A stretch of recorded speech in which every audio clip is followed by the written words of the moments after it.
Price Lord. Price Lord எல்லாருக்கும் என்னுடைய அன்பின் வாழ்த்துக்கள். உங்களுடைய வீடியோஸ்லாம் ஆன் பண்ணிக்கோங்க.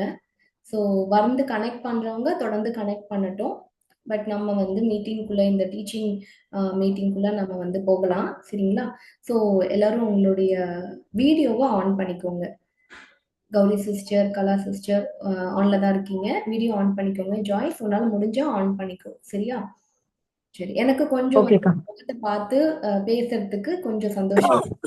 ஓகே, சரி, நம்ம வந்து ஆரம்பிக்கலாம். ஸோ அதுக்கு முன்னாடி நம்ம ஒரு ப்ரேயர் பண்ணிட்டு நம்ம இந்த மீட்டிங்கை தொடங்கலாம், சரிங்களா? ஸோ நம்ம மீட்டிங் போகிறதுக்கு முன்னாடி உங்க எல்லாருக்கும் ஹாப்பி நியூ இயர். இந்த வருஷம் உங்களுக்கு ஒரு மிகப்பெரிய ஆசீர்வாதமான ஒரு ஆண்டா நிச்சயமா அமையும். இயேசப்பா உங்களுக்கு என்ன நன்மைகளை செய்யணுமோ அது நிச்சயமா உங்களுக்கு இந்த ஆண்டுல நிறைவாய் செய்வார், சரிங்களா? சரி, இப்ப நம்ம வந்து ப்ரேயர் பண்ணி நம்ம இந்த மீட்டிங் ஆரம்பிக்கலாம், சரிங்களா? எல்லாம் கண்களை மூடி, இந்த மீட்டிங் எதற்காக நம்ம கூடி இருக்கோம், இந்த மீட்டிங்க்கு வந்திருக்கோம் அப்படின்னு ஆண்டவருக்கு தெரியும். அதுல ஒரு திட்டம் இருக்கு, தீர்மானம் இருக்கு, சரிங்களா? சோ அதனால கண்களை மூடி, இசப்பா என் கூட பேசுங்க, எங்களோட வாழ்க்கையில உங்க நோக்கத்தை நிறைவேற்றுங்க அப்படின்னு சொல்லி நீங்க ப்ரேயர் பண்ணுங்க. நான் உங்களுக்காக ஒரு நிமிடம் மட்டும் ப்ரேயர் பண்றேன், சரிங்களா? இசப்பா, இந்த வேலைக்காக நன்றி ஆண்டவரே. இசப்பா, எந்த நோக்கத்திற்காக இந்த மீட்டிங்ல எங்களை இணைத்தீரோ அந்த நோக்கத்தை நீங்க நிறைவேற்றுங்க. இந்த மீட்டிங்ல பங்கு கொண்டிருக்கிற ஒவ்வொருவருக்கும் உங்களுடைய ஆசீர்வாதத்தை நீங்க நிறைவாய் தரும்படியாய் ஜெபிக்கிற ஆண்டவரே. பிதா, குமாரன், பரிசுத்த ஆவியார் நாமத்தினால இவர்கள் அனைவரையும் நான் ஆசீர்வதிக்கிறேன். உங்களுடைய நிறைவான ஆசீர்வாதம் அப்பா இவர்கள் மேல் தங்கி இருப்பதாக, உங்க குடும்பத்தின் மீது தங்கி இருப்பதாக. எசப்பா, ஒவ்வொருவரையும் பேராய் நீங்க ஆசீர்வதிக்கும்படியாய் ஜெபிக்கிற ஆண்டவரே. எசப்பா, நீங்க பேசுகிற காரியத்தை ஆண்டவரே என் மூலியமா என்னை மறைத்து கொண்டு நீங்க வெளிப்படுங்க. எசப்பா, நீங்க பேசுற காரியம் உங்களுக்கு நன்றாக விளங்கட்டும், உங்க இருதயத்துல அது பதியட்டும். எசப்பா, நீங்க கிரியை செய்யுங்க. உங்க கருத்துல முற்றிலுமாய் அர்ப்பணித்து ஜெபிக்கிற நீங்க பொறுப்பெடுத்துக் கொள்ளுங்க. இயேசுவின் நாமத்தில் கேட்கின்ற நல்ல பிதாவே, ஆமென். சரி, ஓகே. ஸோ எல்லாரும் சந்தோஷமா இருக்கீங்க இல்லையா? ஓகே, ஸோ வந்து நீங்க பேசலாம். இது வந்து ஒரு நீங்க ரெகுலரா சர்ச்சுக்கு போற மாதிரி, சர்ச்சில் போயிட்டு ஒரு மெசேஜ் கேட்பீங்க இல்லைங்களா? ஸோ அந்த மாதிரியான ஒரு மீட்டிங் வந்து இது இல்லை, சரிங்களா? வேதம் என்ன சொல்லுது அப்படின்னா, சத்தியத்தை அறியுங்கள், அது உங்களை என்ன பண்ணணும்னா விடுதலையாக்கும். ஓகே, சோ வேதத்தை நம்ம அறிந்து கொள்ளும் போது அந்த வேதம் என்ன பண்ணும் அப்படின்னா நம்மளுடைய எல்லா விஷயங்கள்ல இருந்து நம்மளை விடுதலையாக்கும், சரிங்களா? சோ இது வந்து உங்களுக்கு ஒரு தெளிவை கொடுக்கவும், நீங்க யார் என்பதை அறிந்து கொள்ளவும் இந்த பைபிள் ஸ்டடி உங்களுக்கு ஹெல்ப் பண்ண போகுது, சரிங்களா? சோ நீங்க வந்து உங்க இருதயத்தை, உங்களுடைய சிந்தனைய நீங்க கேட்க போற செய்திக்கு நேரா, கேட்க போற டீச்சிங் நேரா நீங்க திருப்புங்க. அதுக்கு முன்னாடி நான் என்ன இன்ட்ரடியூஸ் பண்ணிக்கிறேன் புதுசா இருக்கவங்களுக்கு. நான் வந்து பிரியா தேவதாஸ். ஓகே, ஸோ நான் வந்து பாத்தீங்கன்னா ஒரு டீச்சர். ஓகே, ஸோ உங்களுக்கு இப்போ நான் வேதத்தை கற்றுக் கொடுக்கும்படியா நான் இங்க வந்திருக்கிறேன். இதுக்கு கர்த்தர் எனக்கு பாராட்டின கிருபைக்காகவும் அவருக்கு நன்றி செலுத்துகிறேன். இதுக்கு பேக்ரவுண்டா இருந்து செயல்படுகிற பாஸ்டர் அப்போஸ்டல் ஜானி தேவதாஸ் அவர்களுக்காக நான் நன்றி செலுத்துகிறேன். அவர் என்னுடைய ஹஸ்பண்ட், கணவர். அவர் எனக்கு உறுதுணையா இருந்து எல்லா காரியங்களும் எனக்கு உதவி செஞ்சு எனக்கு வந்து இதை வெளியே கொண்டு வரதுக்கு, பல பேருக்கு ஆசீர்வாதமா அமைவதற்காக இதை கொண்டு வந்திருக்காங்க. ஸோ ஒரு first of all I thank everyone. Thanks for everyone who are join here. எல்லாருக்கும் என்னுடைய நன்றியை தெரிவித்துக் கொள்கிறேன், சரிங்களா? ஸோ இப்போ நான் வந்து ஸ்க்ரீன் ஷேர் பண்ண போறேன். ஓகே,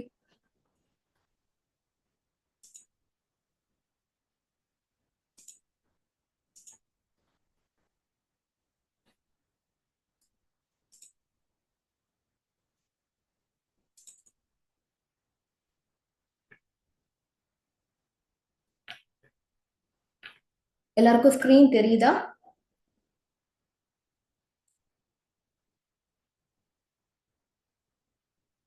எல்லாரும் கொஞ்சம் அன்மியூட் பண்ணிக்கோங்க. யார் பேசணுமோ தெரியுதுன்னா தெரியுது, தெரியல இது அப்படியே கேட்டுட்டே இருக்க வேண்டாம். நீங்க என் கூட சேர்ந்து பேசும்போது எனக்கு ரொம்ப அது உதவியா இருக்கும். இது வந்து டீச்சிங். நான் உங்களுக்கு ஒரு சில வேதத்திலிருந்து ஒரு சில காரியங்களை சொல்லி கொடுக்க போறோம். அது மட்டும் இல்லாம வந்து பல வெளிப்பாடுகளை நீங்க பெற்றுக்கொள்ள போறீங்க. அது உங்களுக்கு வாழ்க்கைக்கு ஆசீர்வாதமாய் மாறப்போது. நீங்க பல பேருக்கு ஆசீர்வாதமாய் மாற்றப்பட போறீங்க. ஸோ அதற்காக தான் இந்த மீட்டிங் நமக்கு, சரிங்களா? அதனால யாராவது நடுவுல கேள்விகள் ஏதாவது கேட்கும்போது உங்களுக்கு பதில் சொல்லும்போது நீங்க வந்து சொல்லணும்னா நீங்க சொல்லலாம், சரிங்களா? ஏதாவது டவுட் இருந்தாலும் நீங்க வந்து எனக்கு பேசணும்னு சொல்லி கேட்டு நீங்க நடுவுல பேசலாம். இது கேட்டுக்கிட்டே இருக்கக்கூடிய விஷயமும் கிடையாது. நீங்க நிச்சயமா உங்களுக்கு இருக்க டவுட்களை, உங்களுடைய சந்தேகங்களை நீங்க கேட்கலாம், சரிங்களா? ஸோ இந்த மீட்டிங், இந்த பைபிள் ஸ்டடி வந்து ஃப்ரீடம் அண்ட் ஜீசஸ் மினிஸ்ட்ரிஸ், எங்களோட மினிஸ்ட்ரி மூலியமா இதை நாங்க வந்து செயல்படுத்துறோம். ஓகே, நம்ம இப்போ மீட்டிங் போலாம். இன்னைக்கு நம்ம வந்து பாத்தீங்க அப்படின்னா, ஓகே, ஸோ இப்போ இந்த ஸ்கிரீன்ல உங்களுக்கு தெரியுது இல்லைங்களா? ஸோ ஸ்கிரீன்ல என்ன தெரியுது? பெண்.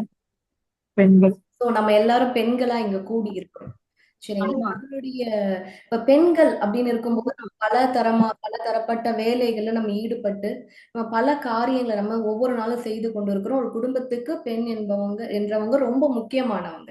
அதுல எந்த ஒரு மாற்று கருத்துமே கிடையாது. ஆனா இந்த பெண்கள் கர்த்தருக்குள் யார் என்பதை நம்ம இந்த நாள்ல, இந்த தருணத்துல நம்ம தெரிந்து கொள்ள போறோம். சோ நம்ம கவனமா கேளுங்க, சரிங்களா? சோ பாத்தீங்க அப்படின்னா, ஒரு பெண் அப்படின்றவங்க வந்து பாத்தீங்க அப்படின்னா, ஆண்டவர் கரத்துல இருக்கிற ஒரு ரகசியமான ஆயுதமா வந்து காணப்படுறாங்க. எத்தனை பேருக்கு புதுசா இருக்கு இப்போ? புதுசா இருக்கு இல்லையா? சோ இதுதான் வந்து கடந்த நாட்கள்ல கர்த்தர் எனக்கு வெளிப்படுத்தி காமிச்ச ஒரு ரகசியம். அந்த ரகசியத்தை ஆஹ் பெண்களாகிய உங்களிடத்தில் வந்து பாத்தீங்கன்னா நான் பகிர்ந்து கொள்றேன். ஏன்னா உங்களுக்கு தெரியணும், ஒரு ஆயுதத்துக்கு தெரியணும் இல்லையா? நான் வந்து கர்த்தருடைய கரத்துல ஒரு ரகசிய ஆயுதமா நான் இருக்கிறேன் அப்படின்றது உங்களுக்கு தெரியணும். ஒரு ஆயுதத்துக்கு தெரிஞ்சாதான் அந்த ஆயுதம் வந்து செயல்படும், சரிங்களா? சோ அதற்காக தான் இப்போ நம்ம ஒவ்வொரு வாரமும் சனிக்கிழமை 6 to 7, சரிங்களா, கூடி நம்ம வந்து நிறைய காரியங்களை நம்ம கற்றுக்கொள்ள போறோம், சரிங்களா? முதலாவது நீங்க தெரிந்து கொள்ள வேண்டியது, நீங்க ஒரு கர்த்தர் கரத்துல இருக்கிற ஒரு ரகசிய ஆயுதம், வெப்பன். ரொம்ப பவர்ஃபுல் வெப்பன்னா பவர்ஃபுல் இல்லையா? சோ அதே மாதிரி நீங்க ஒரு பவர்ஃபுல் வெப்பன். அதுவும் யார் கரத்துல இருக்கிற ஒரு பவர்ஃபுல் வெப்பன்? யாருடைய பவர்ஃபுல் வெப்பன்? கடவுளுடைய, இயேசுடைய, தேவனுடைய பவர்ஃபுல் வெப்பனா நீங்க காணப்படுறீங்க. சரி. சோ வந்து உமன் வந்து ஒரு வெப்பனா, ஜென்ரலா ஒரு உமன் அப்படின்றவங்க ஒரு வெப்பனா பயன்படுத்தப்படுவாங்களா அப்படின்னு பாத்தீங்கன்னா, வேதத்தின் அடிப்படையில ஒரு சில காரியங்களை பார்த்து கொண்டு நீங்க எதற்காக கர்த்தர் உங்களை ரகசிய வெப்பன், ரெண்டு விஷயம் இருக்கு இதுல இல்லையா? வெப்பன் அப்படின்னா ஆயுதம். பட் ஆனா இந்த ஆயுதத்தையும் தாண்டி ரகசிய ஆயுதம் அப்படின்னு சொல்லி நாங்க ஒரு டைட்டில் கொடுத்திருக்கோம் இல்லைங்களா? ஆண்டவர் வந்து இந்த வார்த்தைய என்னிடத்தில் தனிப்பட்டுள்ள பாத்தீங்கன்னா பிரேயர்ல இருக்கும்போது ஒரு வெளிப்பாடா கொடுத்தார். ரகசிய ஆயுதம் அப்படின்ட்டு. சரிங்க, ரகசிய ஆயுதமா? அது என்ன ரகசிய ஆயுதம்?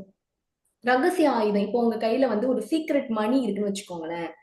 சீக்ரெட் மணி எல்லாரும் வச்சிருப்பீங்க இல்லையா? சோ எல்லார் கையிலயுமே வந்து கொஞ்சம் ஒரு ஒரு ஒரு குறிப்பிட்ட அமௌண்ட் வந்து ஒரு சீக்ரெட்டா நம்ம வச்சிருப்போம். எதுக்கு வச்சிருப்போம்னா, ஒரு ஆபத்து நேரத்துல, முடியாத ஒரு சூழ்நிலையில அதை எடுத்து பயன்படுத்துவதற்கு நம்ம என்ன பண்ணுவோம்? அந்த மணியை வச்சிருப்போம்.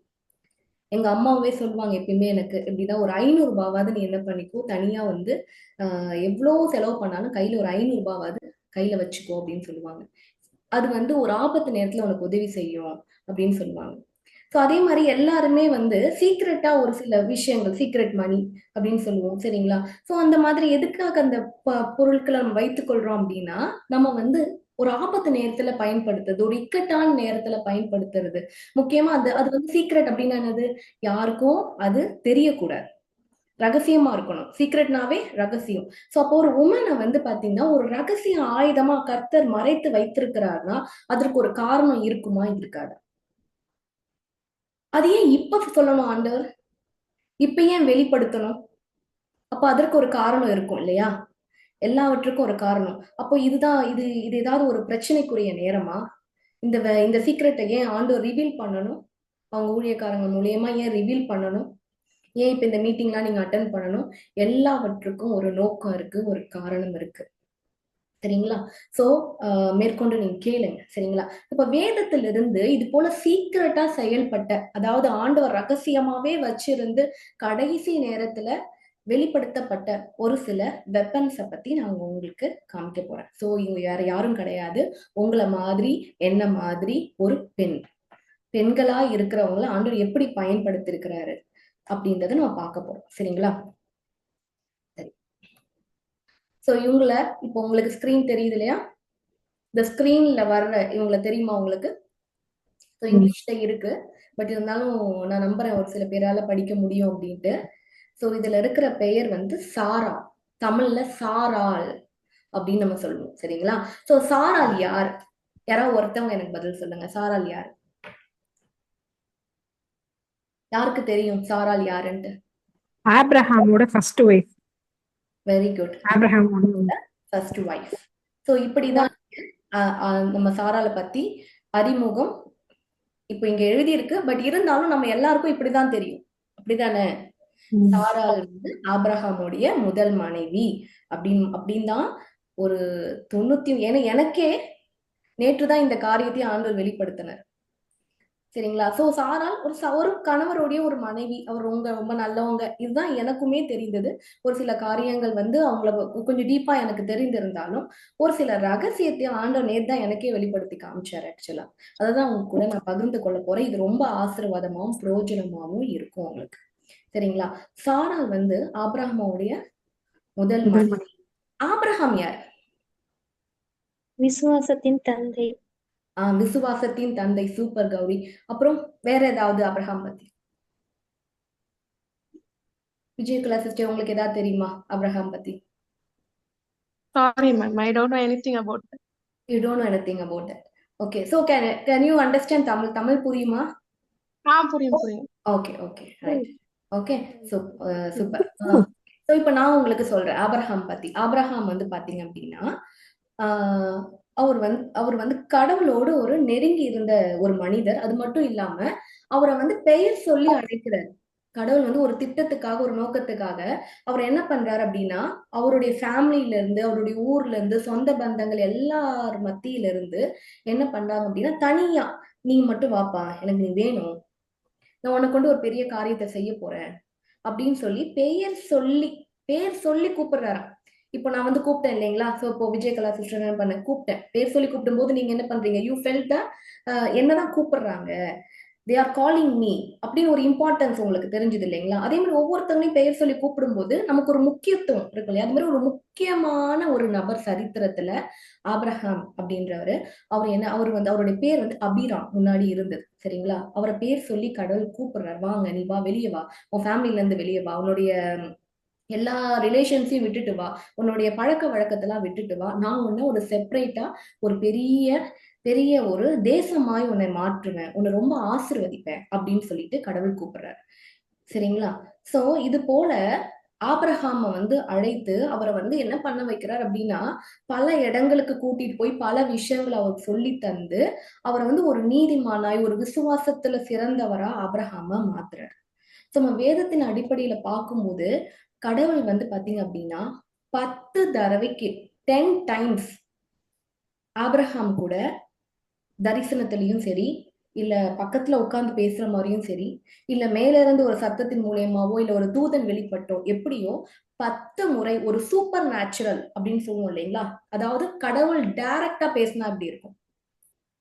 அதே மாதிரி 10 முறை பேசியிருக்கிறார். எத்தனை முறை? 10 times. 10 டைம்ஸ் 10 முறை பேசியிருக்கிறாரு.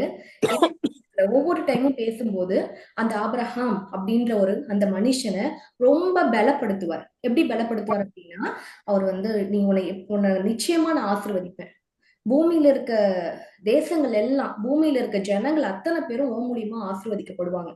உன்னை யாரெல்லாம் ஆசீர்வதிக்கிறாங்களோ அவங்க எல்லாரையும் நான் ஆசீர்வதிப்பேன், உன்னை யாரெல்லாம் சபிக்கிறாங்களோ அவங்க எல்லாரும் சபிக்கப்பட்டு போயிடுவாங்க.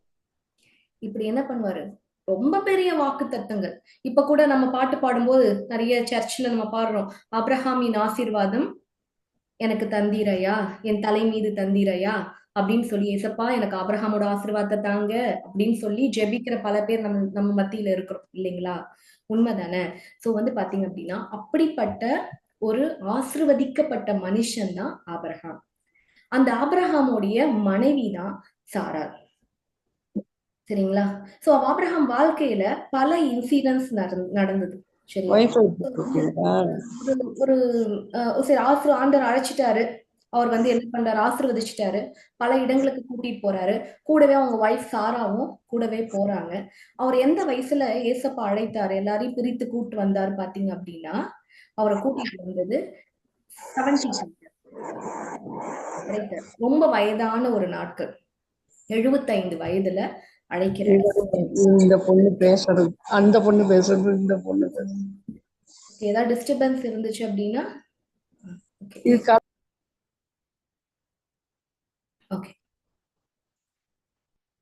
ஆல்ரைட். சோ வந்து பாத்தீங்க அப்படின்னா அந்த வயசுல கூப்பிடுறாரு. கூப்பிட்டுட்டு அவங்க ஒய்ஃபுக்கும் அவங்களோட இப்போ அவருக்கு 75 வயசுனா அவங்க ஒய்ஃப்க்கு 65 வயசு, 10 வயசு டிஃபரன்ஸ்.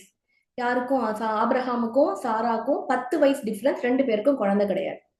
ஆனா கூப்பிடும்போது என்ன சொல்றாரு அப்படின்னா, ஆண்டவர் உன்னை ரொம்ப ஆசீர்வதிப்பேன் அப்படின்னு சொல்லி கூப்பிடுறாரு, அப்படின்னு சொல்றாரு. சரிங்களா? சோ அப்படி சொல்லும் போது அதை நம்பி அவரும் வராரு. ரொம்ப அவருக்கு ஃபெய்த்ஃபுல்லா இருக்கிறாரு.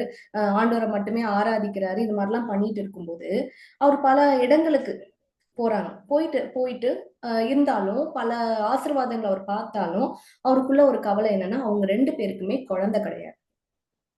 சரிங்களா? இப்படி குழந்தை இல்லாத ஒரு சூழ்நிலையில ஆண்டவர் ஒவ்வொரு டைம், நான் 10 முறை சொன்னேன். சரிங்களா? அவங்க குழந்தைக்கு முன்னாடி பாத்தீங்கன்னா 6 முறை, அதாவது அவங்க குழந்தை வர்றதுக்கு முன்னாடி 6 முறை என்ன பண்ணிருக்கிறாரு அப்படின்னா, கடவுள் ஆபிரகாமோடு பேசியிருக்கிறார். ஒவ்வொரு டைம் பேசும்போதும் அவர் எப்படி பேசுவார் அப்படின்னா, பாத்தீங்கன்னா அதுல வந்து எப்படி பேசுவார், உன்னை ஆசீர்வதிப்பேன், உன் பேரை பெருமைப்படுத்துவேன், உன்னை நான் என்ன பண்ணுவேன், பெரிய ஜாதி ஆக்குவேன், பூமியில இருக்க ஜனங்கள்லாம் உனக்குள்ள ஆசீர்வதிக்கப்படுவாங்க அப்படின்னு அப்படி சொல்லி சொல்லிதான் என்ன பண்ணுவாரு, ஆசீர்வதிப்பாரு. சோ நான் ஏன் இதை பர்டிகுலரா சொல்றேன் அப்படின்னா, அதுல எல்லாத்துலயுமே உன் உன் உன் உன் அந்த வார்த்தை ரொம்ப ரொம்ப முக்கியம்.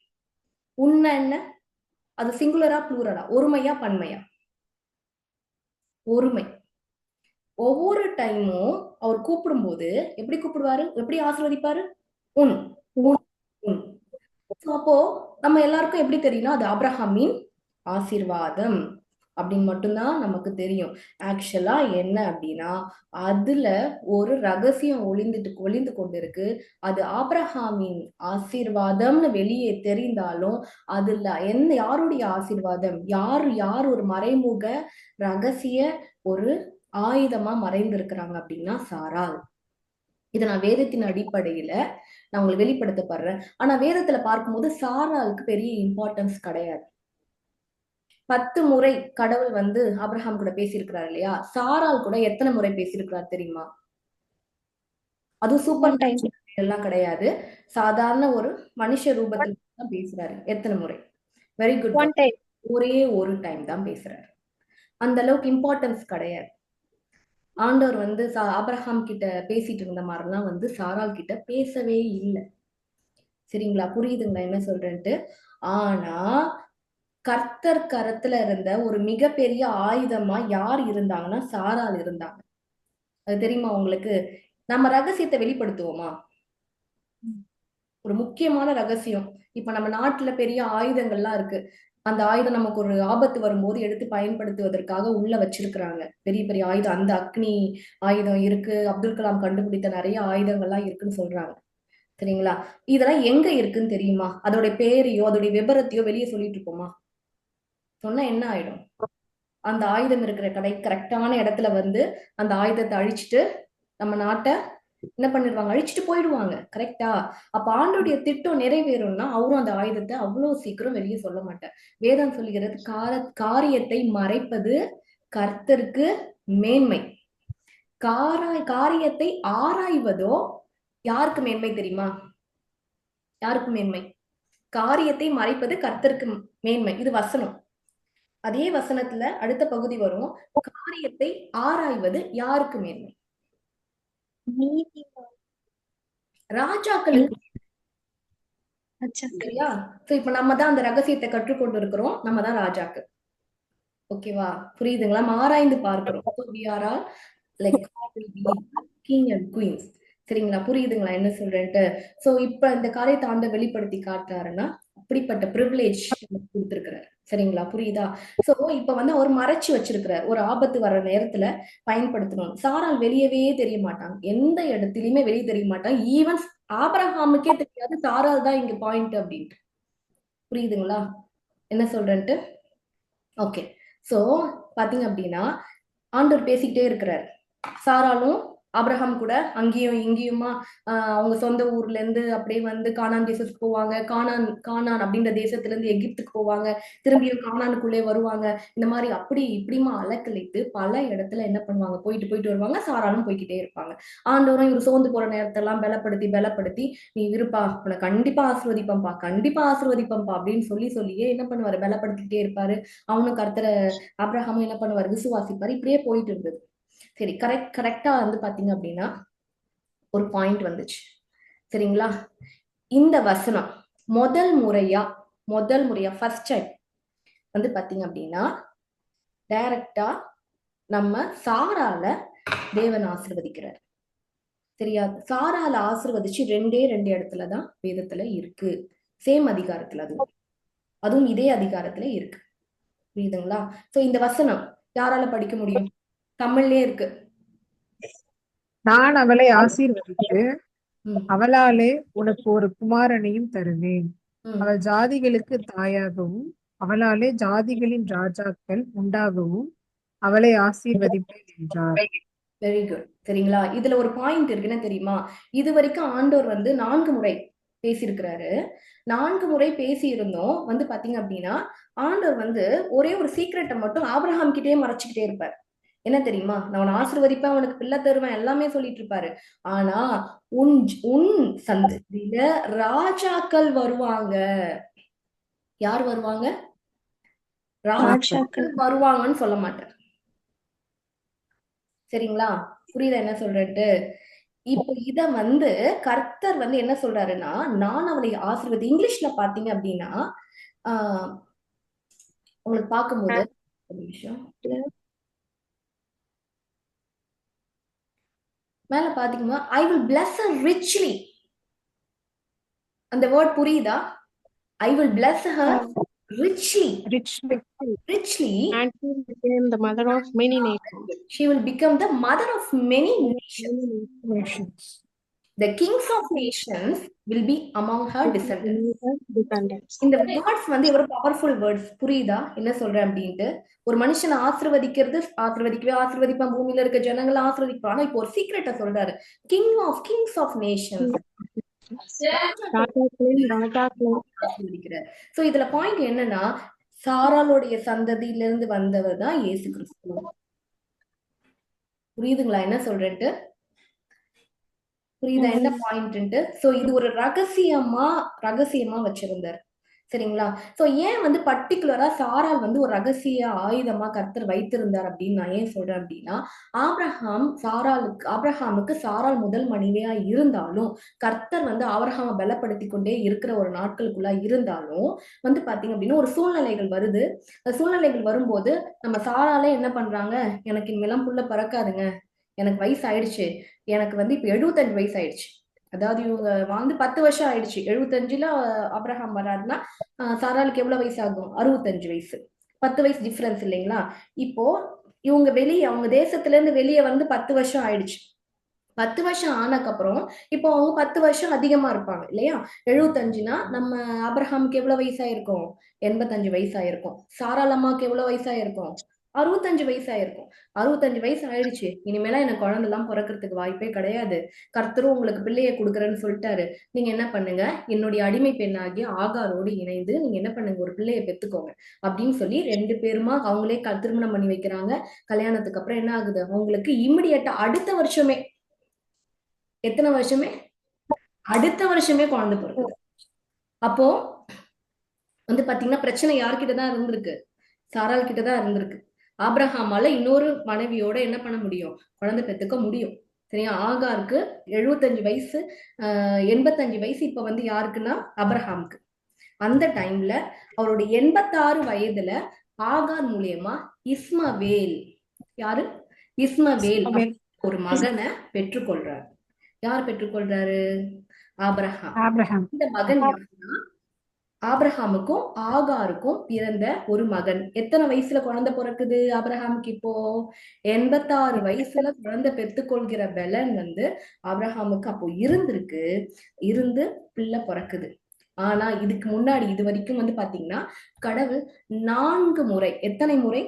இந்த சம்பவத்திற்கு முன்பாக 4 முறை ஆண்டவர் என்ன பண்ணிருப்பாருன்னா ஆபிரகாம் கூட பேசியிருப்பார். புரியுதா? 4 முறை, 4 டைம்ஸ். முதல் 10 டைம்ஸ் இல்லையா, அதுல 4 டைம்ஸ் ஆபிரகாம் கூட பேசியிருப்பார். சரிங்களா? அடுத்தது பாத்தீங்க அப்படின்னா இந்த செயல் கர்த்தருடைய திட்டத்திற்கு ஒரு எதிரான, ஒரு புறமான வேற ஒரு பிளான் இது. சரியா? இந்த பிளான் ஆண்டவருக்கு அது ஒரு சரியான பிளான் கிடையாது. அவருடைய திட்டம் இல்லாத காரணத்தினால ஒரு ஆபிரகாம் கூட பேசுறத கடவுள் ரொம்ப நாள், கிட்டத்தட்ட பாத்தீங்க அப்படின்னா ஒரு 10 வருடத்துக்கு மேலாக கடவுள் நிறுத்திடுவார்.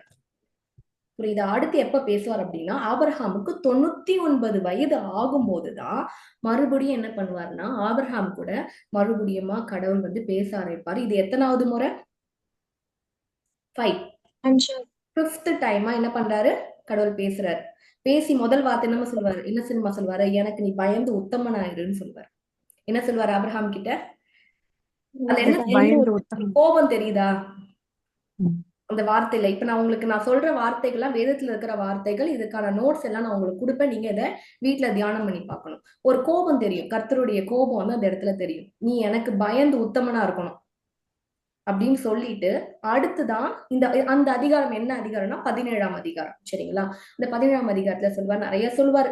இப்படிப்பா அப்படிப்பா, நான் திரும்பி உன்னை ஆசீர்வதிப்பேன்பா அப்படின்னு சொல்லும் போதுதான் கிளியரா ஒரு விஷயத்த சொல்வாரு. சாராள் நிமித்தம், சாராள் மூலியமா உனக்கு நான் பிள்ளை தருவேன் அப்படின்னு சொல்வார். ஓகேயா? இதே அதிகாரத்துல 2 இடத்துல சொல்வார். எப்படி சொல்வார் அப்படின்னா முதல் பகுதியிலையும் கடைசி பகுதியிலையும். சரிங்களா? ஆனா இந்த வசனம் வருவதற்கு முன்பாக அப்படின்னு சொல்லி பாத்தீங்க அப்படின்னா ஒரு சம்பவம். நம்ம வேற ஒரு இடத்துக்கு போறோம். வேதத்துல நம்ம 17ஆம் அதிகாரத்துல இருக்கிறோம். இப்ப நடுவில் 17ஆம் அதிகாரத்துல இருந்து டைரக்டா எந்த அதிகாரத்துக்கு போறோம் அப்படின்னா 18ஆம் அதிகாரம். அதுக்கு நம்ம போக போறோம். சரிங்களா? சோ இப்ப என்ன அப்படின்னா, புரியுதா? இப்ப எல்லாரும் என் கூட தான் இருக்கீங்க. புரியுது? எல்லாருக்கும் புரியுது தானே? குழப்பமாலாம் இல்லை.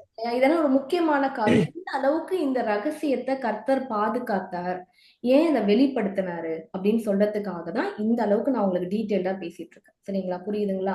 சோ நமக்கு இன்னும் ஒரு 1/2 மணி நேரம் தான் டைம் இருக்கு. நான் சீக்கிரமா முடிச்சிருவேன். சரிங்களா? கவனமா கேளுங்க. சரிங்களா? சோ இப்ப என்ன அப்படின்னா இந்த விஷயத்த ஆபிரகாம் கிட்ட சொல்லும் போது ஆபிரகாம் சிரிப்பார். எந்த விஷயத்த?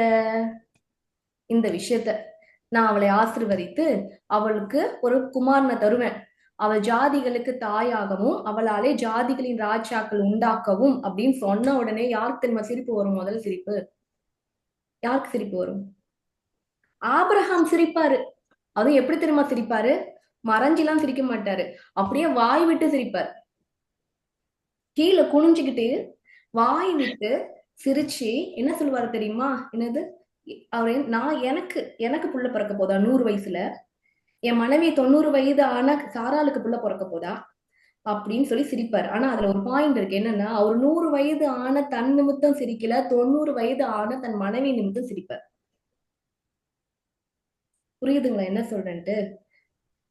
ஏன்னா அவர் சிரிச்ச அடுத்த செகண்ட் கடவுள் என்ன சொல்வார் தெரியுமா? இதான் இந்த வசனத்தை பாருங்க. ஒரு நிமிஷம்.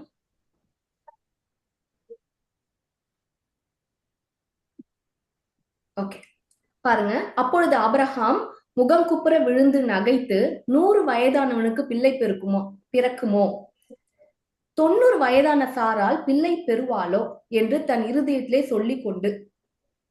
சரிங்களா? ஆனா சிரிக்கிறது வாய் விட்டு சிரிச்சிட்டாரு. ஆனா இருதயத்துல இப்படி சொல்றாரு. சரியா? ஆண்டவர் கிட்ட இருந்தே மறைச்சிடலாம் அப்படின்ட்டு. என்னது?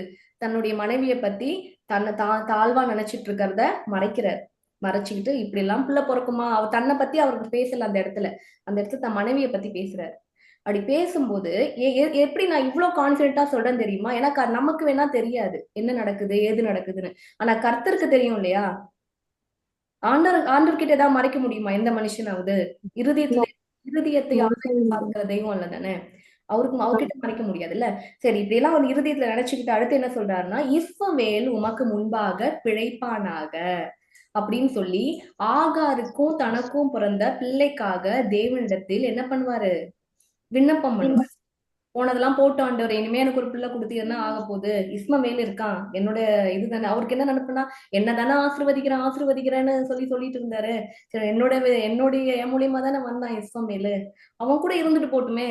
இப்ப சாரால் மூலியமா தான் பிள்ளை பெத்து என்ன ஆக போகுது? புரியுதுங்களா கணக்கு? ஆனா ஆண்டவர் கணக்கு அது கிடையாது. சாரால் தான் முக்கியம் ஆண்டவருக்கு. இந்த இடத்துல நான் ஆபிரகாமை நான் மட்டுப்படுத்தல, பட் ஒரு சில ரகசியங்கள் மறைக்கப்பட்டிருக்கு. சரிங்களா? சோ இந்த வெளிப்பட வேண்டிய விஷயத்துல இது ஆபிரகாமை மட்டுப்படுத்துறதுக்கோ இதுக்கோ காரியம் கிடையாது. ஒரு சில நேரங்கள்ல ஒரு சில பேருடைய ஆசீர்வாதம் வெளிப்படையா தெரியும். அந்த ஆசீர்வாதத்தை பார்த்தா, ஐயோ நம்மளாம் ஆசீர்வதிக்கப்படல போல இருக்கு, அவங்களாம் பாருங்க, ஐயோ ப்ராஃபஸியா வருது, ஆசீர்வாதமான வார்த்தையா வருது, வாக்குத்தத்தமா வருது, நமக்கு ஒண்ணும் வர மாட்டுது, ஒண்ணும் நடக்க மாட்டுது, எனக்கும் 100 வயசு. தாராள் அப்படிதான் நினைச்சிருப்பாங்க. அவருக்கு அப்படி பேசினாரு, ஒருவேளை சொல்லியிருந்தாலும் சொல்லியிருப்பாரு இல்லையா ஆபிரகாம், ஆண்டவர் அப்படி புள்ள கொடுக்குறேன், அப்படி புள்ள கொடுக்குறேன் இப்படிலாம் சொல்லியிருக்காரு அப்படின்ட்டு. ஆனா 100 வயசு ஆகி 90 வயசு ஆகியும் சாராளுக்கு பிள்ளை இல்ல. ஆனா 85 வயசு ஆபிரகாம் ஆகாரோட இருந்து பிள்ளை பெத்துக்க முடியுது. அப்ப என்ன நினைச்சிருப்பாங்க அவங்க? சரி, நம்ம கிட்டதான்ப்பா பிரச்சனை, நம்ம தான் வேஸ்ட், நம்ம தான் பிரயோஜனம் இல்ல, நம்ம என்ன பண்ண முடியும், கர்த்தர் நம்மள என்ன வச்சு என்ன பண்ண போறாரு? இப்படி எத்தனை பேர் நீங்களும் யோசிச்சுட்டு இருக்கீங்க இல்லையா? பட் நம்முடைய நினைவுகள் உன் நினைவுகள் என் நினைவுகள் அல்ல, உன் வழிகள் என் வழிகள் அல்ல அப்படின்னு யார் சொல்றாரு? ஏசுப்பா சொல்றாரு. அப்படி ஒரு ட்விஸ்ட் தான் இந்த இடத்துல நடக்குதுன்னு உங்களுக்கு காமிச்சு கொடுக்குறேன். புரியுதுங்களா என்ன சொல்றேன்ட்டு? சோ இஸ்மவேல் உமக்கு முன்பாக பிழைப்பானாகன்னு சொல்லிட்டு வேண்டுதல் பண்ண உடனே தப்புன்னு ஆண்டவர் என்ன சொல்றாரு? அப்பொழுது தேவன், உன் மனைவியாகிய சாரால் நிச்சயமாக உனக்கு ஒரு குமாரனை பெறுவாள், அவனுக்கு ஈசாக்கு என்று பேரிடுவாயாக, என் உடன்படிக்கையை அவனுக்கும் அவனுக்கு பின் வரும் அவன் சந்ததிக்கும் நித்திய உடன்படிக்கையாக ஸ்தாபிப்பேன். புரியுது என்ன சொல்றேன்? இந்த உடன்படிக்கை யாரோடு பண்ணப்பட்ட உடன்படிக்கை தெரியுமா உங்களுக்கு? ஈசாக்கு அப்புறம் யாக்கோபு வந்தாரு. அவர் சந்ததியில இஸ்ரவேல், அதாவது யாக்கோபு இஸ்ரவேல் என்று பெயர் மாற்றப்பட்டு இஸ்ரவேலாய் மாற்றப்பட்டார்கள். அந்த ஜனங்களுடைய வம்சத்துலதான் தாவீது வந்தாரு. தாவீது ராஜாவின் மகனாக, அதாவது தாவீதின் குமாரன் என்று அழைக்கப்படுகிற இயேசு கிறிஸ்து இந்த உலகத்திற்கே ஒரு வெளிச்சமாக, இந்த உலகத்தையே காப்பாற்றுற மகா பிரபுவாக, எல்லா நேரமும் எவர்கிரீன் ராஜா. அப்படி ஒரு ராஜா யார் வயிற்றுல பிறக்கிறது? ஆபிரகாமுக்கும் ஆகாருக்குமா, இல்ல ஆபிரகாமுக்கு இன்னொரு வைஃப் இருந்தாங்க கேத்துரால், 3வது வைஃப். ஆபிரகாமுக்கும் கேத்துராலுக்குமா, இல்ல ஆபிரகாமுக்கும் 90 வயசு வரைக்கும் தன்னை எப்படி நினைச்சிட்டு இருந்தாங்களோ, ஆனா அவங்க தன்னை வேஸ்ட்னு தான் நினைச்சாங்க. அது வேதத்தின் அடிப்படையில் நான் உங்களுக்கு காமிச்சு கொடுக்குறேன். சரிங்களா? தன்னை வேஸ்ட்னு நினைச்சிட்டு இருந்த சாராளுடைய வயிற்றுல பிறந்தாங்களா? பல நேரங்கள்ல நம்ம கர்த்தர் கரத்துல இருக்கிற ஒரு முக்கியமான பாத்திரம், ஒரு வெப்பன் அப்படின்றதே நமக்கே தெரியாது. வேஸ்ட்னு நினைச்சிட்டு இருப்போம், பட் வேஸ்ட் கிடையாது. புரியுதுங்களா? வெப்பன், சீக்ரெட் வெப்பன், வேஸ்ட் இல்ல, வெப்பன். புரியுதுங்களா என்ன சொல்றேன்ட்டு? சோ இது இப்படிதான் கூட்டுறான். ஆனா ஆண்டவர் தெளிவா சொல்றாரு, சாரால் புள்ளப்பா, உனக்கும் சாராளுக்கும் பிறக்கிற பிள்ளை ஈசாக்கு, அந்த பிள்ளைதான் என் உடன்படிக்கையின் மகன், என் பிள்ளை, என்னுடைய சந்ததியா வரப்போறவன், ஏன் ஜனம் நான் போகிற ஜனம் ஈசாக்குடைய, அதாவது சாரால் வயிற்றுல பிறக்க போறான் பத்தியா ஈசாக்கு, அவன்தான் அப்படின்னு சொல்லி ஆண்டவர் திட்டம் தெளிவா சொல்லுவார். சரியா? இப்படி சொல்லிட்டு ஆண்டவர் என்ன பண்றாருன்னா, இப்போ இந்த இடத்துல ஏன் வெளிப்படுத்தணும்? ஏன்னா தருணம் வந்துருச்சு. என்ன தருணம்? சாராளுக்கு பிறக்க போற நாட்களுக்குள்ளாக அவங்க வந்துட்டாங்க.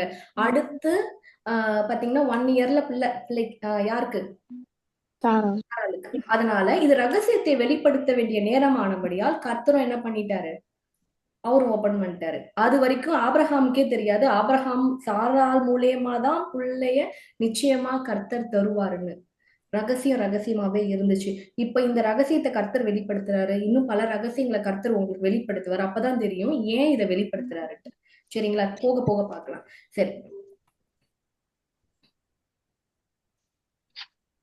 சரி இப்போ நம்ம வந்து ஆஹ் ஆபிரகாம் சிரிச்சதை பார்த்தோம் இல்லையா? சாராள் தன்னை பத்தி நினைத்திருந்தாங்க இல்லையா? சோ கடவுள் வந்து டைரக்டா ஒரு முறை பேசியிருக்கிறார் சாராள் கிட்ட, ஒரு மனுஷ ரூபத்துல வந்து பேசியிருக்கிறாரு. அப்போ அவர் என்ன பேசுவார் அப்படின்னா, நான் வந்து சாராள் எங்க, சாராளுக்கு பிள்ளை பிறக்க போகுது அப்படின்னு சொல்லுவார். அப்ப சொல்லும்போது சாராள் என்ன பண்ணுவாங்க அப்படின்னா, ஆபிரகாம் மாதிரி வெளியரங்கமா சிரிக்க மாட்டாங்க. அவங்க என்ன பண்ணுவாங்க, சாராள் தன் உள்ளத்துல நகைப்பாங்க. நகைச்சிட்டு, நான் நகைப்புனா என்ன, ஒரு ஒரு கேலியா ஒரு சிரிப்பு, அப்படி ஒரு சிரிப்பு சிரிச்சுட்டு என்ன பண்ணுவாங்க, நான் கிழவியும் என் கணவன் என் ஆண்டவன் முதிர்ந்த வயது உள்ளவருமான பின்பு எனக்கு இன்பம் உண்டாயிருக்குமோ என்றார். உடனே கர்த்தர் ஆபிரகாமை நோக்கி, சாராள் நகைத்து நான் கிழவியா இருக்க பிள்ளை பெறுவது மெய்யோ என்று சொல்வானேன். இந்த இடத்துல நீங்க ஒரு விஷயத்த புரிஞ்சுக்கணும். பிஃபோர், அதாவது நான் முன்னாடி காமிச்ச வசனத்திலையும் கர்த்தர் சாராளை பத்தி மட்டும்தான் பேசியிருப்பாரு. சாராள் நிச்சயமா பிள்ளை பெறுவா அப்படின்ட்டு. ஆனா அதுக்கு முன்னாடி இருக்க வசனத்துல ஆபிரகாம் வந்து தன்னையும் பத்தி பேசுற மாதிரியும் தன் மனைவியே குறித்து பேசுற மாதிரி இருக்கும் வேதத்துல, புரியுதா? ஆனா கர்த்தர் ரிப்ளை கொடுக்கறது சாராளை குறித்து மட்டும்தான் இருக்கும். இந்த இடத்துல சாராள் சிரிப்பாங்க, தன் கணவரையும் சேர்த்துக்கிறாங்க. ஆண்டவன் அப்படின்னு சொல்லி தன்னுடைய கணவரையும் முதிர்ந்த வயது அப்படின்னு சொல்லி சேர்த்துக்கிறாங்க. ஆனாலும் கர்த்தர் யாரை குறித்து மட்டும்தான் ரிப்ளை பண்றாரு, ஆபிரகாம் பத்தி பேசுறாரா இங்க? ஒன்லி சாராள். சாராள் நகைத்தது என்ன? ஏன் சாராள் நகைக்கிறாங்க, ஏன் சகைக்கிறாவ? No no no. அப்போ வந்து நிச்சயமா உனக்கு பிள்ளை இருக்கும் அப்படின்னு சொல்லி அடுத்த வசனத்தை சொல்லிடுவாரு. உடனே வந்து சாராள் சொல்லுவாங்க, சாராள் பயந்து நான் நகைக்கவில்லை என்று மறுத்தார். ஏசப்படி சொன்னா நகைக்கல, அப்படிலாம் ஒண்ணும் நான் பண்ணலையே அப்படின்னு சொல்லி உடனே என்ன பண்றாங்க, ரிப்ளை கொடுக்குறாங்க. அதற்கு அவர் இயேசு இல்லை, அதற்கு தேவன் என்ன சொல்லுவார், அதற்கு இல்லை, நீ நகைத்தாய். புரியுதா இதுல என்ன ஒரு பாயிண்ட்டு? நம்ம ஒரு சில நேரங்கள்ல ஆண்டவர்கிட்ட நிறைய காரியத்தை மறைச்சிடலாம், இல்ல ஆண்டு இதெல்லாம் பார்க்க மாட்டாரு, என்னையே தான் பார்த்துட்டு இருப்பாரு அப்படின்னா நம்ம வந்து என்ன பண்ண மாட்டோம், யோசிக்க மாட்டோம்.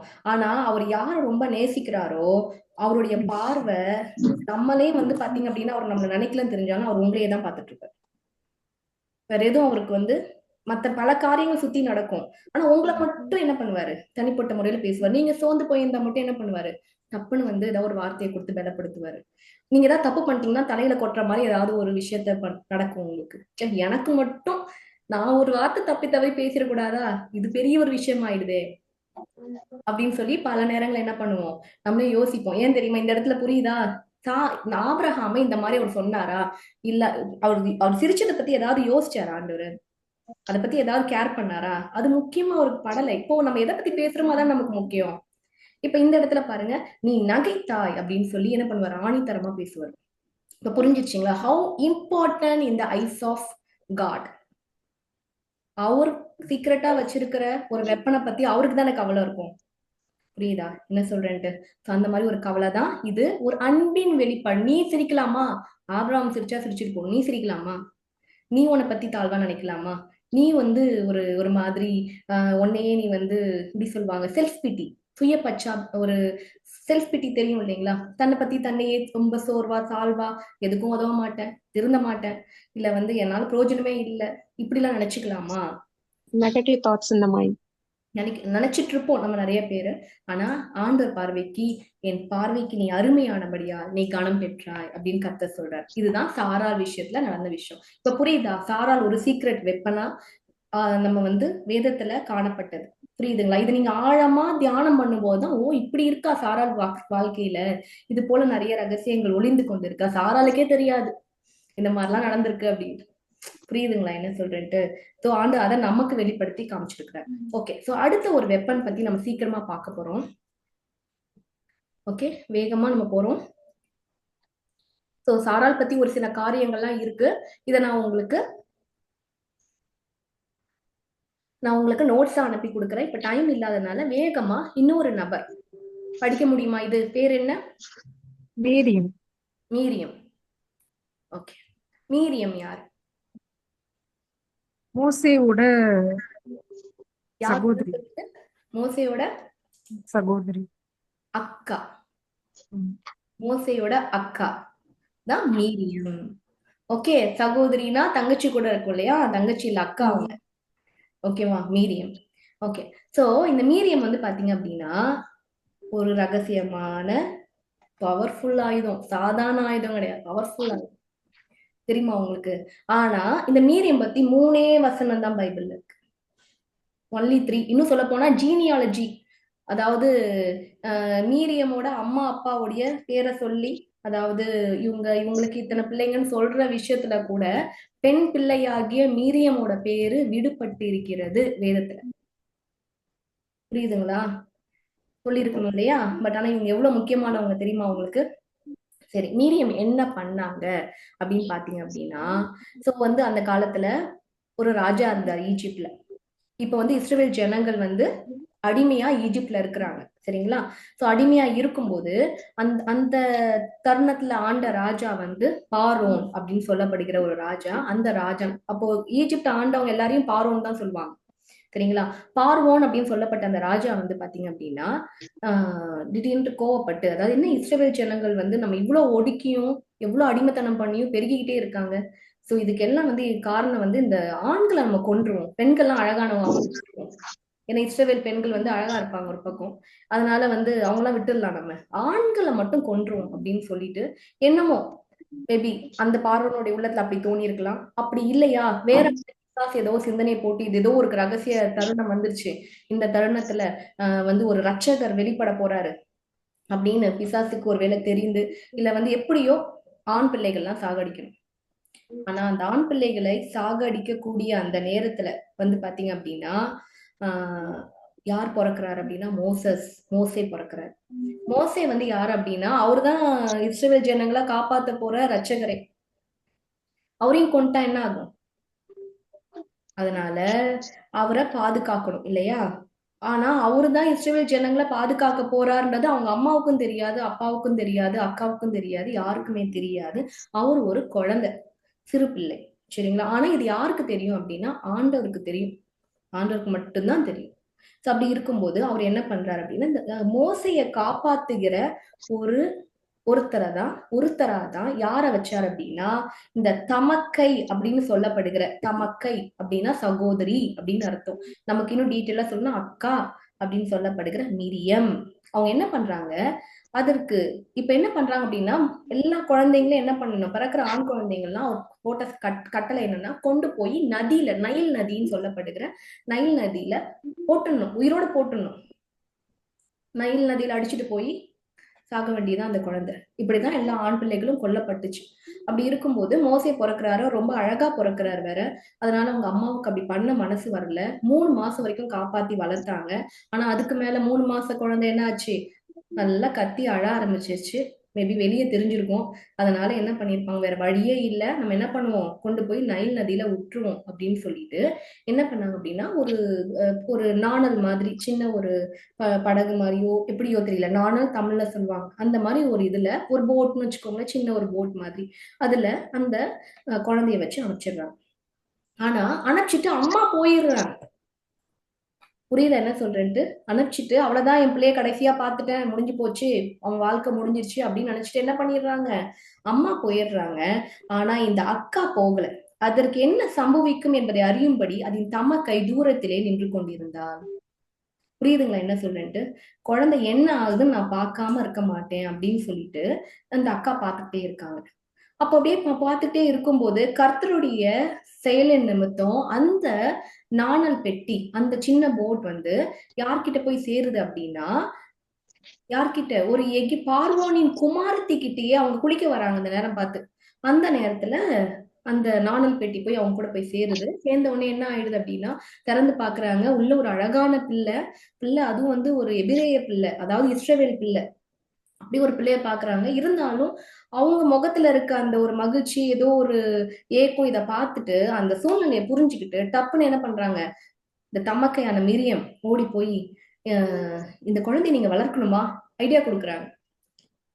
அந்த இன்ஸ்டன்டா. இது வந்து கர்த்தருடைய செயல். நிச்சயமா சொல்ல இது கர்த்தருடைய செயல். ஒரு சிறு பெண்ணுக்கோ இல்ல அவங்களுக்கு எவ்வளவு வயசோ நமக்கு தெரியாது. 16ஓ இல்ல வந்து அதுக்கு சின்ன வயசா இல்ல அதுக்கு பெரிய வயசா நமக்கு தெரியாது. ஆனா அது வந்து ஒரு குழந்தைங்களை ரெஃபர் பண்ற மாதிரி தான், ஒரு சின்ன பெண்ணை ரெஃபர் பண்ற மாதிரி தான் வேதத்துல அந்த இது கொடுக்கப்பட்டிருக்கு. சரி, எனிவே அவங்க எந்த வயசு நமக்கு தெரியல. பட் இருந்தாலும் அந்த பெண் வந்து பாத்தீங்க அப்படின்னா போய் பாக்குறாங்க, பார்த்துட்டு கேக்குறாங்க, நான் கொண்டு வரேன், ஆள் கொண்டு வரேன், நான் பால் கொடுக்குற ஒருத்தியை கொண்டு வரேன்னு சொல்லிட்டு அவங்க அம்மாவையே என்ன பண்ணுவாங்க, கூட்டிட்டு வந்து விடுவாங்க. கூட்டிட்டு வந்து விட்ட உடனே அந்த பிள்ளை பாதுகாக்கப்பட்டு அந்த பிள்ளைக்கு பால் கொடுக்கப்பட்டு அந்த அம்மா அந்த பிள்ளைய வளர்த்து கொண்டு போய் யார்கிட்ட விடுவாங்க அப்படின்னா பார்வோனுடைய குமாரத்தி ஆகிய, அவங்க பேர் வந்து பார்வோனுடைய குமாரத்தி என்று சொல்லப்படுகிற அவங்க கிட்ட கொண்டு போய் விட்டுருவாங்க. புரியுதுங்களா என்ன சொல்றேன்ட்டு? சோ எனிவே அந்த குழந்தை காப்பாற்றப்பட்டுச்சா? இதுல என்னங்க பெரிய விஷயம் இருக்கு அப்படின்னு சொல்லி கேட்காதீங்க.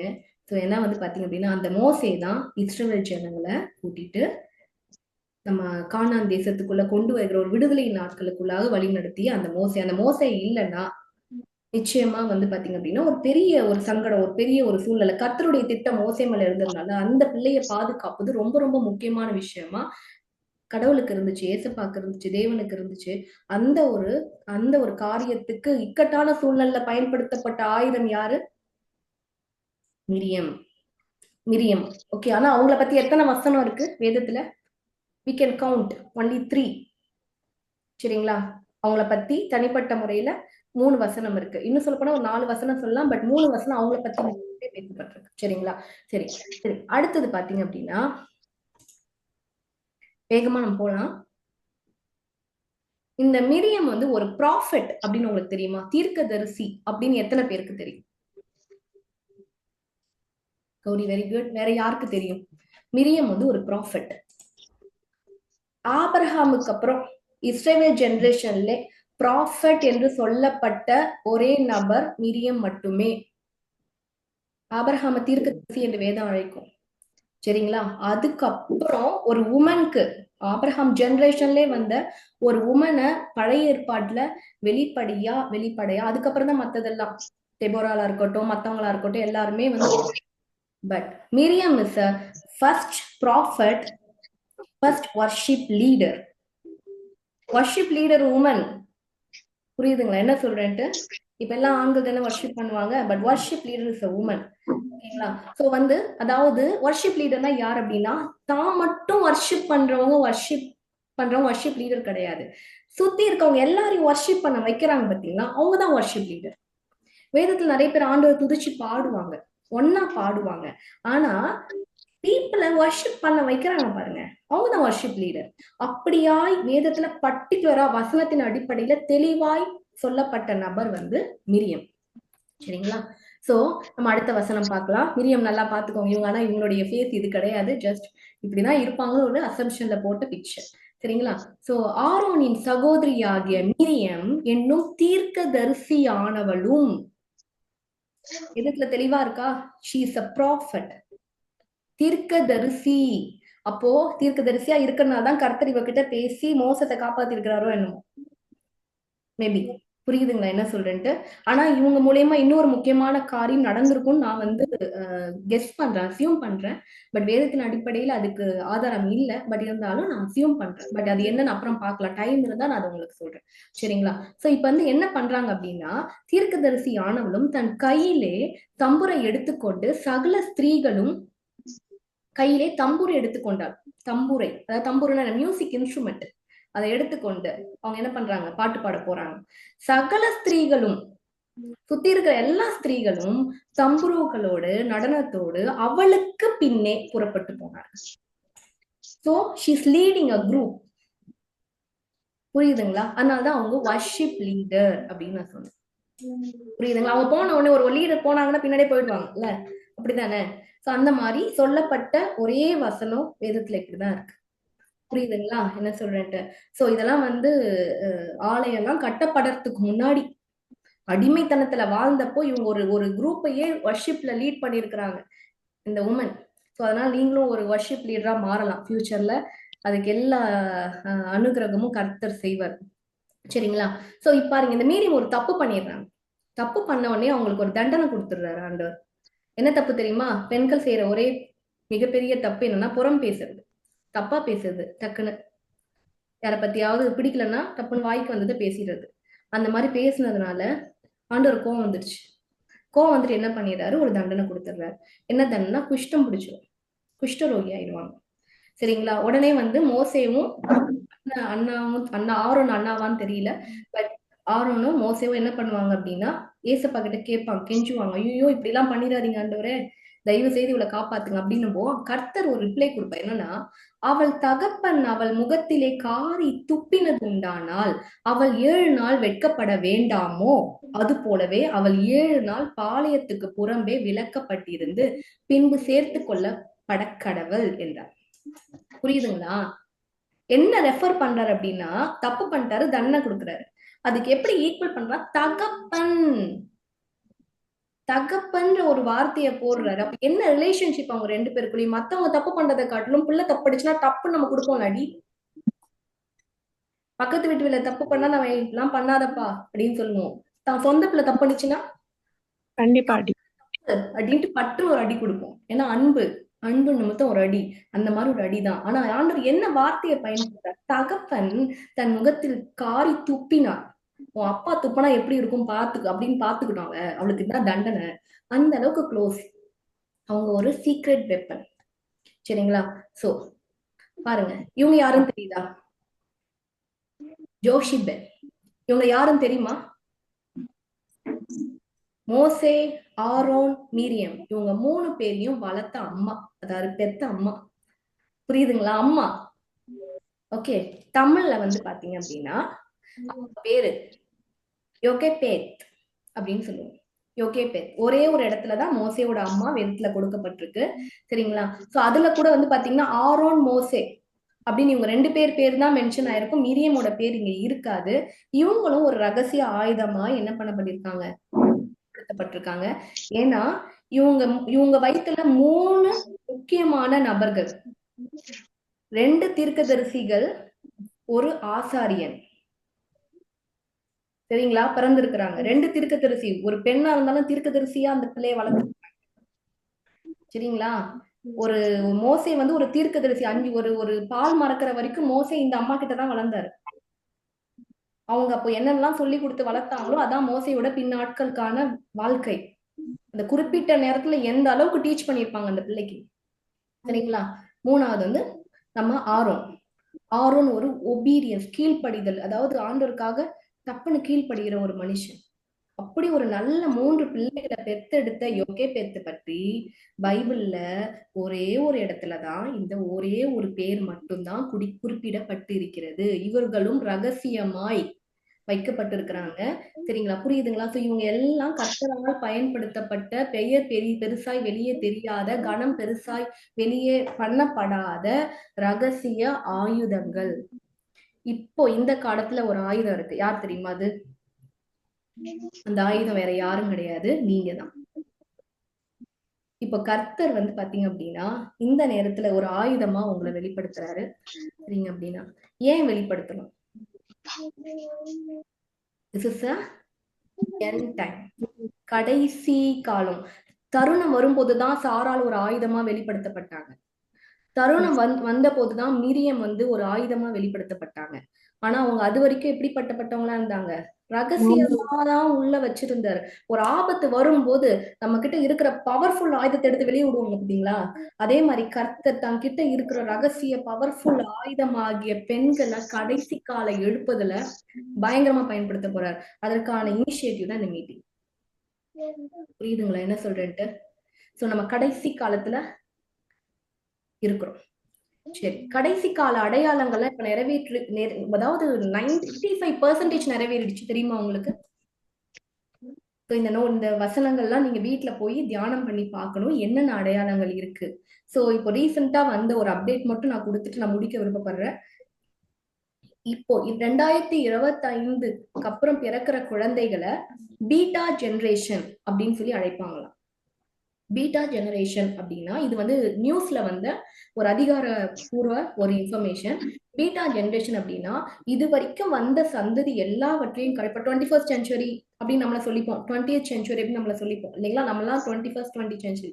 ஸோ இப்படி நம்மளுடைய நம்ம அனுபவிக்கிறதே ஒரு பயங்கரமான ஒரு டெக்னாலஜி இம்ப்ரூவ்மெண்ட் தான். பட் ஆனா இந்த பீட்டா ஜெனரேஷன் சொல்லப்படுகிற இந்த காலகட்டத்துல இருக்க பிள்ளைகள் வந்து பாத்தீங்க அப்படின்னா ஒரு மிகப்பெரிய டெக்னாலஜி புரட்சியை பார்ப்பாங்க. அதாவது ஒரு லக்ஸுரி, ஒரு டெக்னாலஜி இம்ப்ரூவ்மெண்ட், சரிங்களா? சோ இந்த மாதிரி பல விஷயங்கள், அதாவது நீண்ட நாட்கள் வாழ்வாங்களாம் நோய் நொடியோடு. புரியுதுங்களா என்ன சொல்றாங்க அப்படின்ட்டு? நோய் நொடி இல்லாமல் வாழ்ந்த காலம் போயிடுச்சு. வியாதி எல்லாம் வரும், ஆனா மெடிக்கல் இம்ப்ரூவ்மெண்ட்ஸ்னால அவங்களால நீண்ட நாட்கள் வாழ முடியும். அவங்க வந்து பயங்கரமான டெக்னாலஜி இம்ப்ரூவ்மெண்ட்ஸை பார்ப்பாங்க. கார் வந்து பாத்தீங்க அப்படின்னா டிரைவர் இல்லாமலே கார் ஓடும், தெரியுமா? இப்ப வந்துருச்சு அந்த மாதிரி கார் எல்லாம். ஓகேங்களா? சோ வந்து ஜஸ்ட் ஆன் பண்ணி விட்டுட்டா எந்த இடத்துக்கு போகணுமோ அவங்க கொண்டு போய் விட்டுரும். இன்னும் அட்வான்ஸா வருமா, சரிங்களா? சோ இந்த மாதிரி ரொம்ப மிகப்பெரிய ஒரு லக்ஸுரி லைஃப்குள்ளாக இந்த பீட்டா ஜெனரேஷன் அப்படின்ற இந்த 2025 பிறக்கிற குழந்தைகள் எல்லாரும் போக போறாங்கன்னு சொல்லி கொண்டு வந்திருக்கிறாங்க, சரிங்களா? நம்ம இது வந்து ஒரு அடையாளமாய் கர்த்தர் என்ன சொல்லியிருக்கிறார், நமக்கு சொல்லியிருக்கிறாரு. இப்ப நீங்க பாக்குறீங்க இல்லையா, மத்தேயு, லூக், மார்க், இந்த இடத்தெல்லாம் நிறைய அடையாளங்கள் சொல்லப்பட்டிருக்கு. அதுல ஒன் ஆஃப் த முக்கியமான அடையாளமா இந்த டெக்னாலஜி இம்ப்ரூவ்மெண்ட்டை கர்த்தர் 2000 வருஷத்துக்கு முன்னாடியே சொல்லிட்டாரு. இம்ப்ரூவ் ஆகும்பா, மெடிக்கல் புரட்சி வரும்பா அப்படின்னு முன்னாடியே சொல்லிட்டாரு.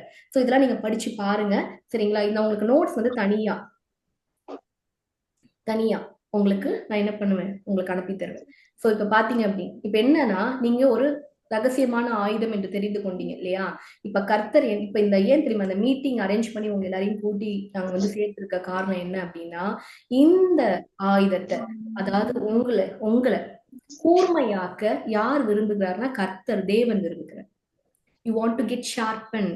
ஆயுதம் வந்து உள்ளேயே இருந்து சாரால் மாதிரி அவ்வளவுதான் நானு உள்ளே இருக்க வேண்டியதான், ரொம்ப நாளா செயல்படாம உள்ளே வச்சிட்டு இருக்க ஆயுதம் என்ன நினைக்கும், பயன்படுத்தவே மாட்டாங்க போல இருக்கு, அப்படியே இருக்கும் போல அப்படின்னு திடீர்னு படுத்த போது எப்படி இருக்கும்? அது கொஞ்சம் பட்டை தீட்டணும், கூர்மையாக்கணும், ஒரு சில வேலைகள்லாம் பண்ணணும் இல்லையா?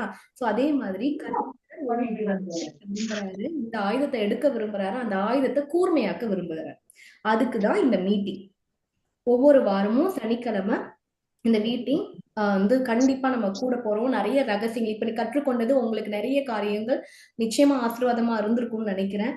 இந்த காரியங்கள் போல நிறைய, இது உங்களுக்கு ஒரு இன்ட்ரோடக்ஷன், நீங்க யாருன்னு தெரிந்து கொள்ளணுன்றதுக்காக கர்த்தர் வெளிப்படுத்தி காட்டியதை உங்களுக்கு நாங்க என்ன பண்றோம், சொல்லியிருக்கோம், சரிங்களா?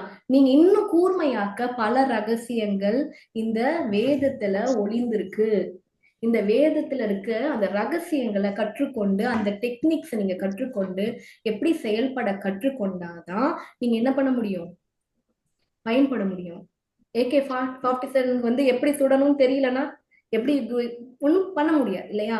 நீங்களே அந்த ஆயுதம், நீங்க தான் அந்த ஆயுதமே. நீங்க நிச்சயமா என்ன பண்ண போறீங்க, பயன்பட போறீங்க. அதற்கான ஒரு நாட்களுக்குள்ளாக தான் பிரவேசிக்க போறோம். சரி, எப்படி எப்படி எப்படி நான் கூர்மையாக்கப்பட போறேன் அப்படின்னு பாத்தீங்க அப்படின்னா, எப்படி கூர்மையாக்கப்பட போறீங்க? விஸ்டம், ஞானம். சோ அதுதான் இந்த மீட்டிங் உங்களுக்கு கொடுக்க போகுது, சரிங்களா? சோ ஞானம் அப்படின்றது ஒரு கிஃப்ட்னு தெரியுமா உங்களுக்கு, வரம். வேதம் என்ன சொல்லுகிறது, யாக்கோபு 1:5 என்ன சொல்லுதுன்னா, wisdom is a free gift from God. என்ன சொல்லப்பட்டிருக்கு? ஃப்ரீ கிஃப்டா. கிஃப்ட்னா என்ன? வரம் சொல்லப்பட்டிருக்கு. கிஃப்ட் 9 கிஃப்ட்ஸ் கேள்விப்பட்டிருக்கீங்க. இது போல வந்து கிஃப்ட்ஸ் வந்து இன்னும் பல பல பல தரமான கிஃப்ட்ஸ் வந்து கடவுள் கொடுக்கிற கிஃப்ட்ஸ் இருக்கு, சரிங்களா? அதுல விஸ்டம்ன்றது ஒரு வரம், சரிங்களா? அந்த விஸ்டம் இந்த மீட்டிங் மூலமா நீங்க பெற்றுக்கொள்ள போறீங்க. ஆவியானவர் உங்களுக்கு ஒரு மிகப்பெரிய ஒரு ஞானத்தை கட்டளையிட போறாரு.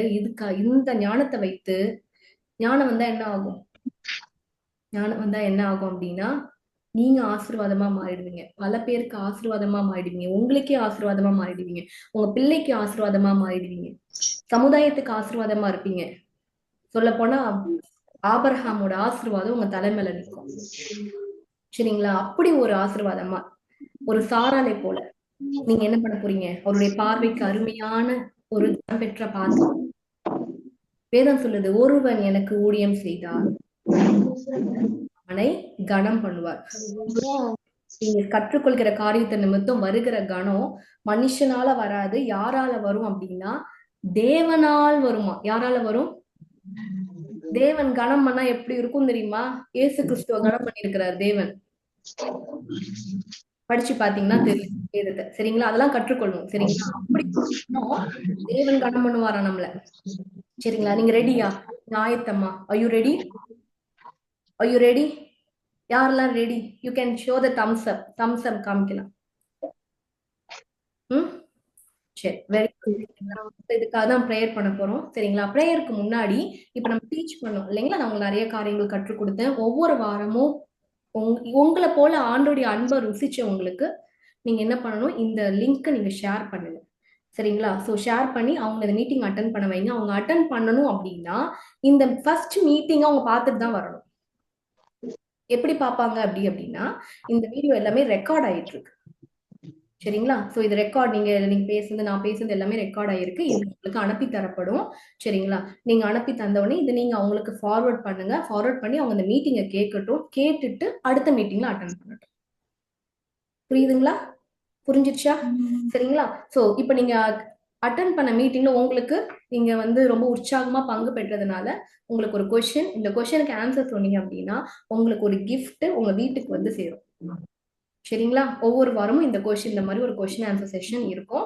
சோ இதுக்காக நீங்க உங்களுக்கு க்ளூ கொடுத்தாச்சு. சரியா? என்னன்னா ஜெனசிஸ் சாப்டர் 12 ஆதியாகமம் 12ஆம் அதிகாரத்துல இருந்து 20ஆம் அதிகாரம் வரைக்கும் நீங்க நல்லா படிச்சீங்கன்னா இந்த கொஸ்டினுக்கான ஆன்சர் அங்கதான் இருக்கு. ஓகே, நான் நல்ல டீச்சர் தானே, நான் உங்களுக்கு ஆன்சர் எங்க இருக்குன்னு சொல்லிட்டேன். சரியா? நீங்க என்ன பண்ணணும்? பார்த்து படிச்சு ஓப்பன் புக், இது ஓப்பன் புக். இது ஓப்பன் புக்னா நீங்க திறந்து பார்த்து படிச்சு ஆன்சரை கண்டுபிடிக்கணும். சரிங்களா? So total time God spoke with Abraham is 10. கரெக்டா? 10 தடவை பேசியிருக்க நானே சொல்லிட்டேன். சாராள் கிட்ட பேசுறது ஒரே ஒரு தடவை. அதுவும் கடைசியா ஒரு வசனம் சொன்னா தெரியுமா? நீ நகைத்தாய். அதான் அந்த ஒரு டைம் மட்டும்தான். சரிங்களா? அது ரொம்ப ஹர்ட் ஆயிடுச்சு போல ஆண்டவருக்கு, அதனால ஒரே ஒரு டைம் பேசிட்டாரு. ஓகே, பட் எந்த டைம் 10 தடவையில எத்தனாவது தடவை கடவுள் பேசும்போது ஆபிரகாம் சிரிக்கிறாங்க, எத்தனாவது தடவை பேசும்போது சாராள் சிரிக்கிறாங்க? புரியுதுங்களா என்ன சொல்றேன்ட்டு? இதுதான் கொஸ்டின். ஓகே, சோ நீங்க ஹவ் டு கவுண்ட் எத்தனை தடவை ஆண்டவர் பேசினாரு, அது எந்த டைம்ல பேசும்போது சாராள் ஆபிரகாம் சிரிக்கிறாரு, அப்புறம் எந்த டைம் பேசும்போது சாராள் சிரிக்கிறாங்க. இந்த ஆன்சர் பாத்தீங்கன்னா இன்னைக்கு சாட்டர்டே, அடுத்த வெனஸ்டேக்குள்ள இல்ல தேர்ஸ்டேக்குள்ள நீங்க என்ன பண்ணணும்? வாட்ஸ்அப்ல அனுப்பணும். இண்டிவிஜுவலா தான் நீங்க அனுப்ப முடியும், குரூப்ல அனுப்ப முடியாது. யாருக்கான இந்த சாப்டர் 12ல இருந்து 20 வரைக்கும் படிச்சீங்கன்னா நிச்சயமா ஆன்சர் கிடைச்சிரும். சரிங்களா? யார் ஃபர்ஸ்ட் அனுப்பிட்டாலும் நான் உங்களுக்கு குரூப்ல இந்த சிஸ்டர் இவங்க அனுப்பிட்டாங்க அப்படின்றத நான் அனௌன்ஸ் பண்ணிடுவேன். அதனால ஃபாஸ்டா படிச்சு நல்ல டீட்டெயிலா படிச்சு ஆன்சர் அனுப்பிடுங்க. அவங்களுக்கு தான் கிஃப்ட். ஃபர்ஸ்ட் யார் சொல்றாங்களோ அவங்களுக்கு தான் கிஃப்ட். நிச்சயமா உங்க அட்ரஸ் கேட்டு வீட்டுக்கு அந்த சரிங்களா? ஓகே, சோ உங்களுக்காக நான் ப்ரேயர் பண்ண போறேன். பண்ணலாமா? கண்களை மூடி. டைம் ஆயிடுச்சு. 6:10க்கு ஆரம்பிச்சோம், 7:10க்கு முடிக்க போறோம். சரிங்களா? கரெக்டா 1 hour. சரி, இது நிச்சயமா உங்களுக்கு ஆசீர்வாதமா இருந்திருக்கும்னு நினைக்கிறேன். இப்ப ப்ரேயர் பண்றோம். சரிங்களா? கண்ணை மூடி உங்களை சப்மிட் பண்ணி ஆண்டவர்கிட்ட, ஆண்டவரே நான் ஆயத்தமா இருக்கிறேன்ப்பா, நான் ஒரு ரகசிய ஆயுதம் இதை அறிந்து கொண்ட ஆண்டவரே, நீங்க செய்யற ப்ரேயரா நீங்க பண்ணணும். சரிங்களா? ஒவ்வொருவரும் இதை இப்படி நான் சொல்ற மாதிரி உங்க இருதயத்துல சொல்லணும். அதனாலதான் சொல்லிட்டு இருக்கேன். ஆண்டவரே, எங்களை நீங்க உங்களுடைய திட்டத்திற்கு நேரா எங்களை ஆயத்தப்படுத்துங்கப்பா. எங்களாய் கூடி இருக்கிற நாங்க ஆண்டவரே உம்முடைய வெளிப்பாடுகளை பெற்றுக்கொண்டு உம்முடைய ரகசியங்களை அறிந்து கொண்டு எப்படி எங்களை செயல்படுத்தணும்னு நினைக்கிறீரோ அப்படி செயல்பட்டு ஒரு சாராளை போல, ஒரு மிரியமை போல, இன்னும் பயன்படுத்தப்பட்ட பல ரகசிய ஆயுதங்களை போல நாங்களும் பயன்படணும்ப்பா. நாங்க கனத்தை எதிர்பார்க்கல ஆண்டவரே, எங்களுடைய கனம் உம்மால உண்டாயிருக்கும்னு வேதம் சொல்லப்படுகிறது ஆண்டவரே. அந்த வார்த்தையை நாங்க விசுவாசிக்கிறோம். எங்களுக்கு நாங்க இங்க சப்மிட் பண்றோம் ஆண்டவரே. எங்களை அர்ப்பணிக்கிறோம், முழுமையாய் அர்ப்பணிக்கிறோம் ஆண்டவரே. நீங்க பயன்படுத்துங்கப்பா, பயன்படுத்துங்க. நாங்க எங்களுக்கும் எங்களுடைய சமுதாயத்திற்கும் நாங்க உங்களுக்கு ஆசீர்வாதமா இருக்க ஆண்டவரே எங்களுக்கு உதவி செய்யுங்கப்பா.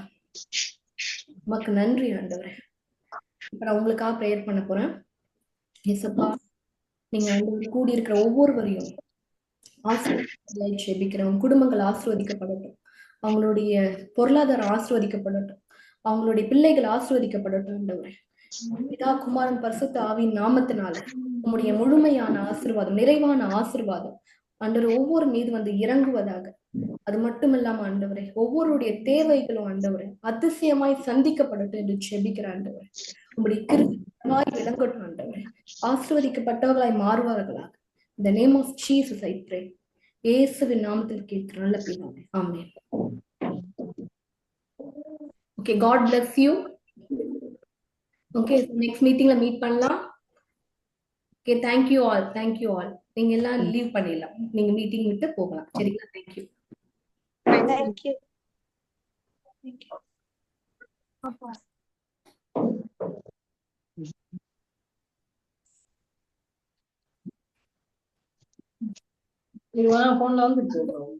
யாருக்கும் போக வரலையா?